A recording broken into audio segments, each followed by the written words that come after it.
আসসালামু আলাইকুম ওয়া রাহমাতুল্লাহি ওয়া বারাকাতুহু। ইন্নাল হামদুলিল্লাহ ওয়াসসালাতু ওয়াসসালামু আলা রাসূলিল্লাহি ওয়া বা'দ। আজকে আমরা এই ভিডিওতে আলোচনা করব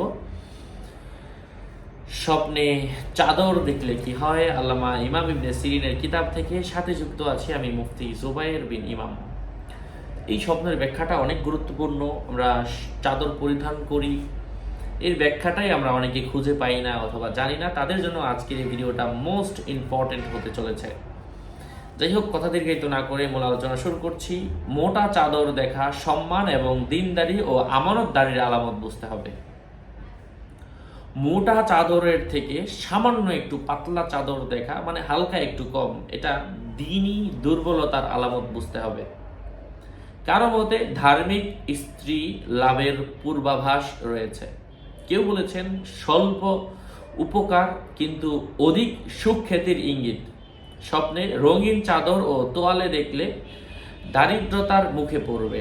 রঙিন ছাড়া শুধু চাদর দেখার তাবির আমানতদারি, কেননা তা ঘাড়ের উভয় পাশে রাখা হয়, আর ঘাড় হচ্ছে আমানতের জায়গা।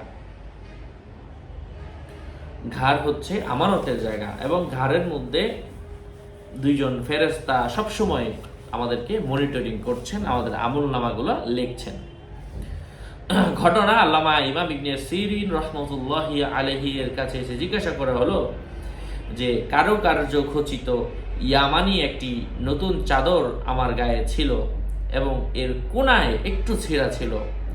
এর ব্যাখ্যায় বললেন, তুমি কোরআনের কিছু অংশ ভুলে যাবে, যেহেতু তুমি কোরআন পড়ছো। তো তাই হয়েছিল যা আল্লামা ইমাম ইবনে সিরিন বলেছিলেন। বিশিষ্ট ব্যক্তিদের পরিধেয় সবুজ রঙের লম্বা চাদর স্বপ্নে দেখার তাবির হলো মান সম্মান ও মানবতা।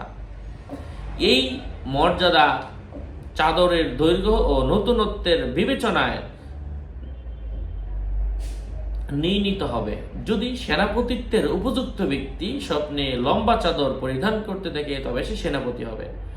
শাসক হওয়ার উপযুক্ত ব্যক্তি ওই স্বপ্ন দেখলে শাসক হবে। অন্যরা এমন স্বপ্ন দেখলে পরিবার পরিজনের ব্যয়ভার বহনকারী হবে। কারো মধ্যে লম্বা চাদর দেখার ব্যাখ্যা হলো স্বপ্নদশা এমন একটি উন্নত মানের পেশা বেছে নিবে যার ফলে জীবিকার দুর্দশা কেটে যাবে, যেভাবে লম্বা চাদর তাকে শীত ও গরম থেকে রক্ষা করে। কারো কারো মতে চাদর দেখা ঋণ আদায়ের আলামত বুঝতে হবে। এছাড়া দিনই কোনো কাজে সফর করার ইশারা বুঝতে হবে। সফর বলতে কোথাও ঘুরতে যাওয়া। চাদর ছেঁড়া অথবা পোড়া দেখা স্বপ্নদ্রষ্টা ভাই বোন ও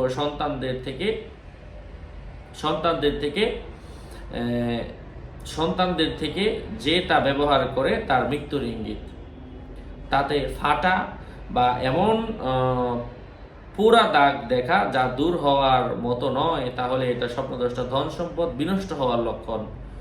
স্বপ্নে কারো থেকে চাদর কেড়ে নিলে তার পরাজয় বরণ ও কর্তৃত্ব খর্ব হওয়ার পূর্বাভাস রয়েছে। আশা করছি বুঝতে পেরেছেন। আরও আপডেট পেতে সাথেই থাকবেন। আপনাদের মঙ্গল এবং দীর্ঘায়ু কামনা করে এখানে শেষ করছি। দেখা হবে অন্য কোনো এপিসোডে। আর যে কিতাবগুলো থেকে স্বপ্নের ব্যাখ্যা দিই, যদি সরাসরি কিতাবেরও প্রয়োজন পড়ে আমার সাথে যোগাযোগ করে নিয়ে নেবেন। আসসালামু আলাইকুম ওয়া রাহমাতুল্লাহি ওয়া বারাকাতুহু।